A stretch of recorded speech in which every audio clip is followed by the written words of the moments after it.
തോളിലുണ്ടായിരുന്നു. ഫഅദ്റകഹു അഅറാബിയുൻ ഫജബദ ബിരിദാഇഹി ജബദത്തുൻ ശദീദ.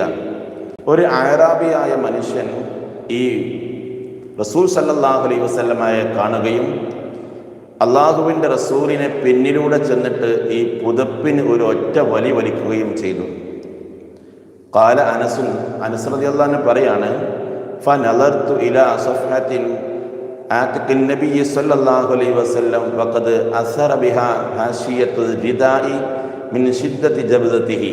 അള്ളാഹുവിൻ്റെ ഹബീബിൻ്റെ തോളിൽ കിടക്കുന്ന ആ ഷാളിൽ, ആ പുതപ്പിൽ ഈ അഅറാബി അങ്ങോട്ട് വലിച്ചപ്പോൾ റസൂലിൻ്റെ കൗത്തിലൂടെ, പിരടിയിലൂടെ ഇതിൻ്റെ അടയാളമുണ്ടായി. അത് ഞാൻ കണ്ടു എന്ന് അനസ് ബിൻ മാലിക് റളിയല്ലാഹു അൻഹു പറയാണ്. എന്നിട്ട് ഇങ്ങനെ വലിച്ചതിന് ശേഷം ആ അഅറാബി പറയും, സുമ്മ ഖാല, എന്നിട്ട് ഈ അഅറാബി പറയാണ്, യാ മുഹമ്മദ്, ഏ മുഹമ്മദ്, മുർലി മിൻ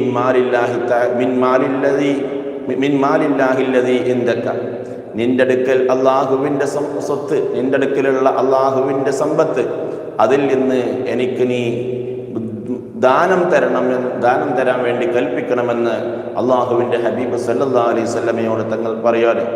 ആ സമയത്ത് അള്ളാഹുവിൻ്റെ റസൂൽ സല്ലല്ലാഹു അലൈഹി വസല്ലമ തങ്ങൾ ഫൽതഫത ഇലൈഹി ഫളഹിക, അദ്ദേഹത്തിൻ്റെ നേരെ തിരിഞ്ഞു പുഞ്ചിരിയോടുകൂടെ അദ്ദേഹത്തിൻ്റെ മുഖത്തേക്ക് നോക്കി. സുമ്മ അമറ ലഹു ബിഅത്വാഇൻ, അദ്ദേഹത്തിന് വേണ്ടി ദാനം ചെയ്യാൻ വേണ്ടി, സ്വതക്ക ചെയ്യാൻ വേണ്ടി